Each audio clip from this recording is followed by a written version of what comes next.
বিশেষ বিজ্ঞপ্তি, আমাদের চ্যানেল থাউজেন্ডসে সাবস্ক্রাইব করুন। আপনাদের ভালোবাসা ও সহযোগিতা আমাদের একান্ত কাম্য। ধন্যবাদ। হ্যালো বন্ধুরা, সকলকে স্বাগত জানাই গোপালবাড়ির গল্পের দুনিয়ায়। আজকে আমাদের গল্পের চ্যানেলের উপস্থাপনা হলো যাত্রায় হনুমান নামক গল্পটি। চলো বন্ধুরা, দেরি না করে আজকের এই অসাধারণ সুন্দর গল্পটি উপস্থাপন করা যাক। Let's start. যাত্রায় হনুমান। গোপাল মাঝে মাঝে যাত্রাভিনয় করত। গোপাল যাত্রায় হনুমান সাজে।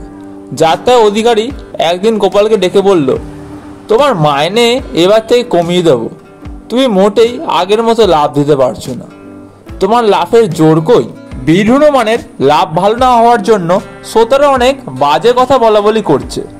গোপাল ভাবলো, এত লাফিয়েও যখন অধিকারের মতো পাচ্ছি না, তখন যাত্রালাল থেকে বিদায় নেবার আগে একটা জব্বর লাফি দিয়ে যাব। অধিকারী মশাই আর কত জোর লাভ দেয় দেখা যাক।